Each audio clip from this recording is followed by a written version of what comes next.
Hello everyone, welcome to మన semiconductors. ఈరోజు మనము మన సెమీకండక్టర్స్లో రిలయబిలిటీ అండ్ డ్యూరబిలిటీ టెస్టింగ్ ఒక చిప్ని చూస్తాం. సో రిలయబిలిటీ అండ్ డ్యూరబిలిటీ అంటే ఏంటి? రిలయబిలిటీ అంటే పర్ఫార్మెన్స్. ఒక చిప్ లాంగ్ రన్లో ఎలా పర్ఫామ్ చేస్తుంది అనేది రిలయబిలిటీ. డ్యూరబిలిటీ అంటే ఒక చిప్ ఫిజికల్గా ఎంత స్ట్రాంగ్గా ఉంటుంది లాంగ్ రన్లో అనేది. సో ఈ రెండు ఎలా మనం టెస్ట్ చేస్తాము అని అంటే, మనకి మల్టిపుల్ ఛాంబర్స్ ఉంటాయన్నమాట. అంటే ఇప్పుడు ఒక రియల్ వరల్డ్ సినారియోస్ని క్రియేట్ చేయగలిగే ఛాంబర్స్, ఎన్వైర్మెంట్ ఛాంబర్స్ అని అంటాము, అవి మన దగ్గర ఉంటాయి. సో మ్యానుఫ్యాక్చర్స్ ఉంటారు, ఒక పర్టికులర్ స్టాండర్డ్స్ యూస్ చేసుకుని ఆ ఛాంబర్స్ని క్రియేట్ చేస్తారు. సో మనకి ఎలాంటి ఛాంబర్స్ ఉన్నాయి అని అంటే, టెంపరేచర్ ఛాంబర్.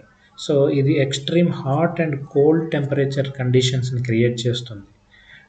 -65 నుంచి +150 వరకు క్రియేట్ చేస్తుంది. ఒక చిప్ని అంత రేంజ్లో టెంపరేచర్ పెంచడం తగ్గించడం చేస్తుంది. సో హ్యూమిడిటీ ఛాంబర్స్ ఉన్నాయి. హ్యూమిడిటీ ఛాంబర్స్లో హై హ్యూమిడిటీ ఎన్వైర్మెంట్స్ని క్రియేట్ చేసి మాయిస్ట్ రెసిస్టెంట్గా ఉందా లేదా అనేది చూస్తాం. థర్మల్ షాక్ ఛాంబర్స్ అనేవి ఉన్నాయి. సో ఇదేంటంటే థర్మల్ షాక్ ఇస్తుంది అనమాట, ఒక టెంపరేచర్ షాక్ ఇస్తుంది. So that high and low టెంపరేచర్స్ని, very hot and cold temperatures create చేసి ఆ పర్టికులర్ దగ్గర ఫెయిల్ అవుతుందా అనేది చూస్తుంది. ఆ పర్టికులర్ థర్మల్ ఎక్స్పాన్షన్ కానీ కాంట్రాక్షన్స్ కానీ అవుతుందా లేదా టెస్ట్ చేయడానికి పనికొస్తుంది. వైబ్రేషన్ ఛాంబర్స్ అనేవి ఉన్నాయి. ఇది రిలయబిలిటీ కిందకి వస్తుంది ఇక్కడ. మళ్ళీ మనకి కంబైన్డ్ ఎన్విరాన్మెంటల్ ఛాంబర్స్ అని అంటే, ఇప్పుడు హ్యూమిడిటీ అండ్ టెంపరేచర్ కలిపి ఒకే ఛాంబర్స్ లాగా క్రియేట్ చేస్తారు.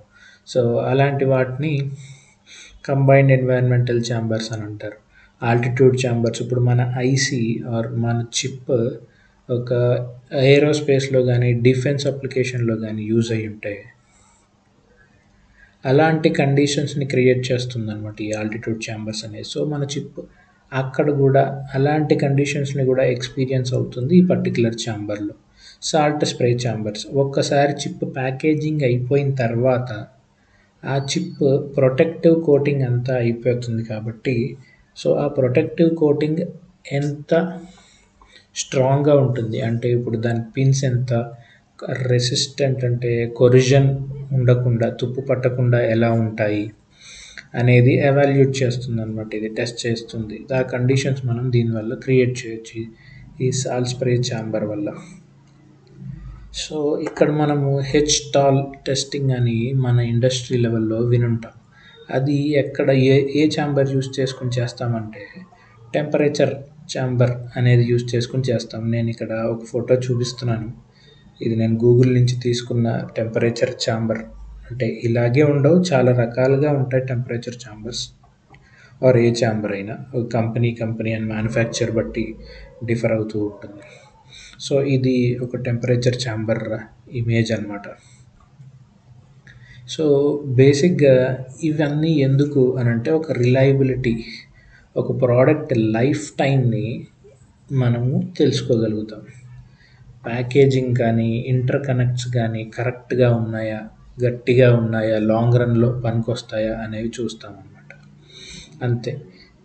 సో ఇది కూడా వన్ ఆఫ్ ద టెస్టింగ్. మన వెరిఫికేషన్, మనకి కోడ్ వెరిఫికేషన్ కానీ, పీడీ కానీ, పీవీ కానీ ఉంటాయి. అదే కాకుండా ఇది కూడా one kind of testing are verification అనొచ్చు అనమాట. So yeah, thank you. Please subscribe to మన సెమీకండక్టర్స్. Thank you.